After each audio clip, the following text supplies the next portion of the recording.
Sudah jelas-jelas timbul kebodohan, tidak ditemukan siapa penyebab munculnya bambu di tengah laut. Tiba-tiba ada bambu jenis baru itu bisa tumbuh sendiri. Lalu dianggap selesai ketika dicabut, padahal problematika utama tidak pernah ditemukan. Rencana mengejar koruptor hingga ke Antartika, sampai ke gurun pasir paling jauh. Faktanya tidak ada. Yang dikejar adalah musuh-musuhnya, sementara di dalamnya banyak masalah. Masih juga merasa pintar memformat kabinet masuk ke tidar untuk dilatih moral dan kualitas kabinet. Tapi belum sampai 100 hari sudah kemudian dipecat karena melanggar etik. Masih juga merasa benar. 100 hari ada kekacauan. Ada menteri buat kebijakan. Menterinya Bang Idrus di zaman Romawi tadi.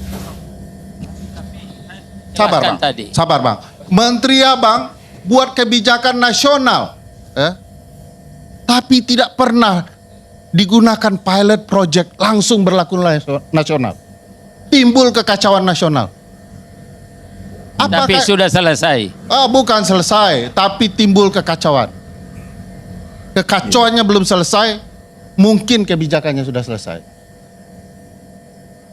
Apa kekacauannya Bang? Secara ketatanegaraan. Ada menteri buat kebijakan, eksekutif, tapi dievaluasi sebagai eksekutif oleh legislatif. Wakil ketua DPR mengevaluasi kinerja menteri, mengatasnamakan presiden. Sebut ketatanegaranya di mana? Kalau bukan di era Romawi dalam ajang yang disebut dengan kehancuran massal. Kapan timbul perubahan, Bang Ade? Ketika sekelompok renesan berdiskusi memperbaiki keadaan. Siapa mereka? Anak-anak muda pembaharuan. Ada Fidel, El Comandante, ada seorang perempuan memimpin ITB. Coba bayangkan. Saya ingin kasih tahu, kalau ITB sudah turun ke jalan, itu tanda-tanda bahaya. Tapi bukan ngancam kan? Bukan ngancam, hanya menakut-nakuti. Saya khawatir ya, kalau kita tidak membaca pergerakan dan suasana kebatinan saat ini. Padahal banyak catatan sejarah bahwa Middle East, North Africa mengalami gejolak yang sama dan dibenahi oleh anak-anak muda. Kita ingat kasus Latin, kasus kemudian Libanon, Yaman, Arab Spring, itu kemarahan anak-anak muda karena kebodohan memimpin bangsa. Tapi merasa pede betul begitu ya. Padahal tidak ada terencana, tidak tersusun rapi, tidak ada cerita bagaimana negara digerakkan. Bang Ade harus tahu sampai hari ini, sampai detik ini, saya tidak pernah percaya rezim ini akan menegakkan hukum. Kenapa Bang Idrus? Alasannya sederhana, lingkaran satu istana melanggar undang-undang. Mayor Teddy tidak sah menurut undang-undang TNI. Kabulok tidak sah menurut undang-undang TNI. Tapi dengan bangga cerita, kami akan tegakkan hukum. Omong kosong dan omon lainnya. Dan ini problematika, bagaimana mungkin bisa menegakkan hukum kalau istana sendiri adalah pelanggar hukum. Tapi istana beruntung, masyarakat sipil belum bersatu betul. Masyarakat sipil masih cerita, itu oposan yang kemudian dipidana, ya wajar itu kesalahannya. Tapi ketika masyarakat sipil tahu bahwa ini adalah rekayasa politik, lalu dengan anak-anak muda yang beringas dalam intelektualitas mereka, mereka cerita soal kebaikan di kampus, tiba-tiba faktanya tidak. Mereka marah dengan intelektualitas mereka yang tidak dihargai. Bicara kesalahan pemerintah yang dikoreksi 13 tuntutan mereka. Ini pengalihan isu. Yang salah pemerintah, jangan kami yang dipersalahkan. Mereka ini dalam terminologi Sohogi yang diceritakan Uni kita tadi adalah kaum Brahmana intelektual. Mereka turun karena peradaban negara sedang rusak. Nanti kalau peradaban ini benar, mereka akan kembali ke pertapaannya, memperbaiki nilai D menjadi A. Sekarang mereka selesaikan dulu nilai D pemerintahan dari Prabowo Subianto. Saya tidak akan pernah bisa percaya dengan rezim ini akan kembali benar kalau presidennya malah meneriakkan hidup Jokowi. Saya mau katakan, Jokowi masih hidup, oleh karena itu adililah segera Jokowi itu. Karena banyak sekali kasusnya yang terpampang di depan mata kita, tapi tidak kemudian dihukum apapun. Gratifikasi pesawat jet pribadi itu apa ceritanya? Masihkah presiden teriak hidup Jokowi karena keluarganya tidak tersentuh? Padahal pesawat jet pribadi itu jelas, terang benerang, ada gratifikasi. Lalu kita mendenial itu dan kemudian bercerita siapapun yang mengungkit kasus ini adalah orang-orang nyinyir yang anti dengan berbagai kebijakan pemerintah. Saya yakinkan Bang, kalau pemerintah hari ini mengadili berbagai kasus korupsi, termasuk di lingkarannya sendiri, saya berhenti mengkritik pemerintahan ini. Tapi kalau kemudian dia hanya mengejar lawan-lawannya dan membiarkan apa yang Oke, halo teman-teman, kembali lagi bersama saya di channel ini. Salam NKRI harga mati. Teman-teman, dalam video ini kita telah mendengarkan sebuah cuplikan video yang disampaikan oleh Bung Ferry Amsari.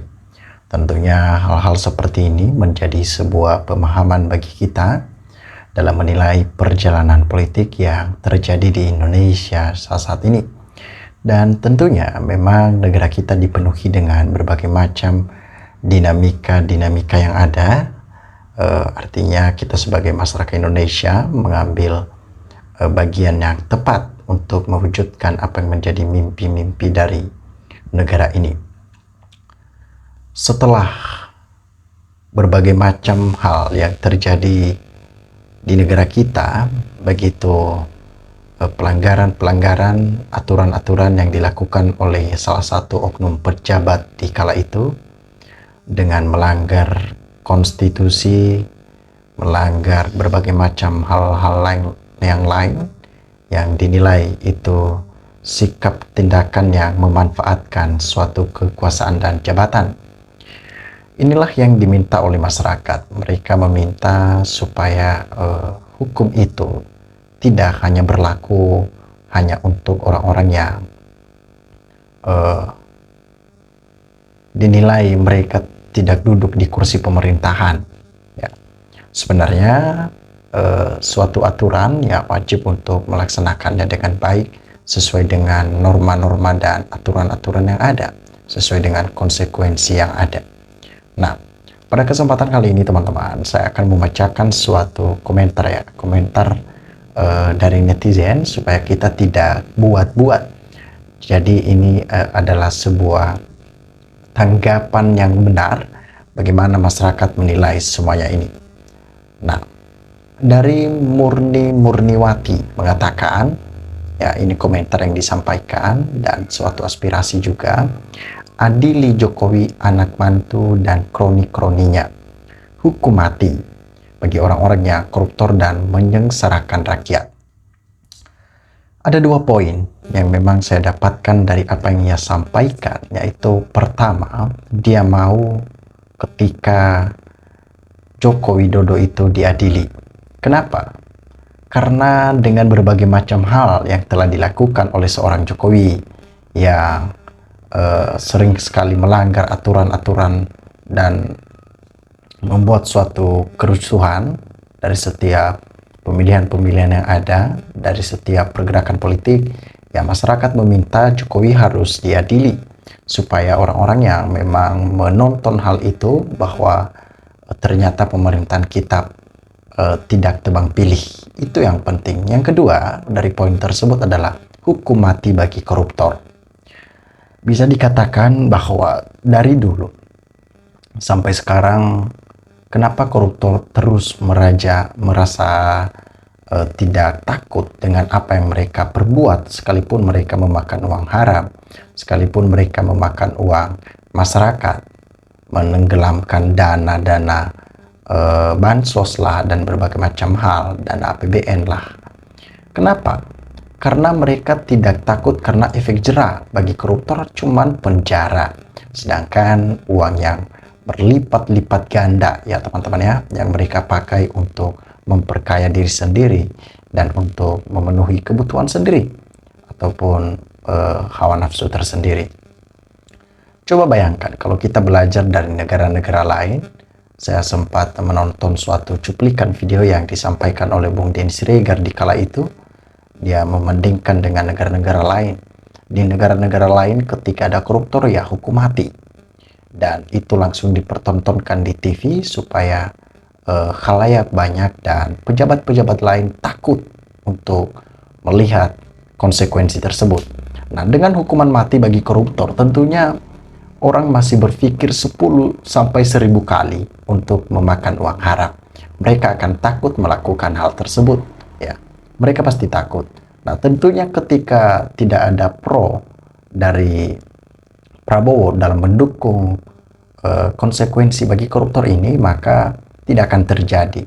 Dan saya yakin tidak akan pernah selesai yang namanya orang-orang yang masih memakan uang haram ataupun korupsi.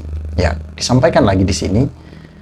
Mantap Bang Amsari, Ferry Amsari, narasi Anda jelas tegas, berani. Ini orang yang perlu didukung atas koreksinya terhadap penguasa yang amburadul saat ini.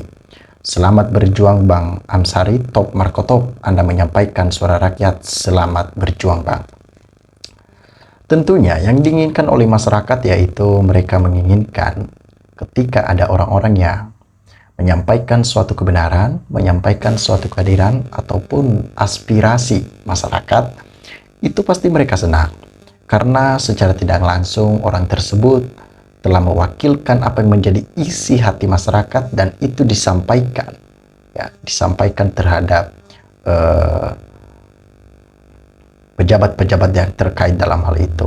Itu keinginan masyarakat Indonesia supaya hal itu terwujudkan. Karena mereka tahu bahwa dengan berbagai macam hal yang terjadi saat-saat ini, seakan-akan itu dibungkam. Tentunya presiden kita yang sekarang kalau masih saja menggandeng seorang Mulyono dalam pemerintahan, dalam setiap kegiatan-kegiatan besar yang menyangkut tentang negara, maka masyarakat akan mundur untuk mendukung dan support akan hal itu. Karena bagi mereka ketika terlibat orang-orang seperti itu, maka hal yang sama akan pasti terjadi. Sekalipun Prabowo tidak akan berniat untuk melakukan kecurangan, untuk memakan uang negara, tetapi kalau ada orang-orang yang tidak beres di dalamnya, maka pasti ada titik lengahnya seorang Prabowo dan pasti akan terpengaruh dengan orang-orang seperti itu. Makanya masyarakat sangat takut sekali ketika Prabowo masih menggandeng seorang Mulyono. Nah, disampaikan lagi di sini teman-teman ya, komentar-komentar yang begitu menarik ya, tentunya luar biasa. Semua harus diadili karena hampir nggak ada yang bersih dan sengsara hanya rakyat. Jadi dengan berbagai macam kelakuan dari setiap pejabat-pejabat negara yang luar biasa sekali teman-teman ya. Kerap kali mereka hanya mementingkan kepentingan pribadi tanpa memikirkan bagaimana kepentingan masyarakat, bagaimana apa yang dirasakan oleh masyarakat saat-saat ini. Satu hal yang saya tertarik dalam komentar ini dari Navirat Transport 8771 menyampaikan sebuah aspirasi yang sangat luar biasa. Dia menyampaikan di sini, setiap yang kritisi Mulyono selalu dibilang itu mah cuman lawan politik yang kalah pilpres. Sumpah, gue gedek banget sama ini orang. Apalagi kayak kasus anaknya dibilang sudah sesuai legal dan aturannya. Lah, wong aturannya dia yang buat, Yang jadi pertanyaan kenapa dibuat aturan itu? Ilsi coba undang saya sekali buat ngungkapin unek-unek. Ya, masyarakat sudah geram. Kadangkala ketika masyarakat menyampaikan suatu kebenaran, karena kecurangan ini dilakukan secara terang benderang, secara kasat mata. Dan masyarakat sangat geram akan hal itu karena apalah daya masyarakat biasa yang tidak mampu untuk ketemu dengan presiden ataupun audiensi dengan presiden secara langsung. Tidak ada hal itu. Terima kasih untuk orang-orang yang berjiwa pejuang pahlawan mau membela rakyat Indonesia, keadilan untuk rakyat Indonesia. Sehat selalu dan kelak Tuhan membalas semua kebaikan kalian. Amin. Itu yang paling penting dan yang paling utama. Mudah-mudahan Presiden Prabowo mau bersikap ya atas situasi politik yang semakin memanas ini. Presiden Prabowo harus berani meskipun pahit bagi Jokowi. Presiden Prabowo pasti paham kestabilan politik sangat diperlukan untuk perbaikan ekonomi. Kayaknya sulit bang, karena si Jokowi masih cawe-cawe di belakang Wowo. Ya, nggak bakalan mau Prabowo masih butuh dukungan Jokowi untuk periode mendatang. Luar biasa sekali. Ya, ketika tidak akan selesai hal-hal ini, maka masyarakatlah yang menjadi korban dan tidak ada lagi yang namanya Indonesia Emas di 2045 tidak akan terwujud, karena pastinya masing-masing fokus ke tindakan-tindakan pribadi yang dinilai nantinya itu adalah sesuatu hal yang kurang tepat, teman-teman. Nah, teman-teman dari sahabat-sahabat lensa netizen dimanapun Anda berada, silakan berikan tanggapan teman-teman di dalam kolom komentar ini, sehingga kita dapat bertukar pikiran antar satu dengan yang lain lewat kolom komentar ini. Terima kasih teman-teman. NKRI harga mati.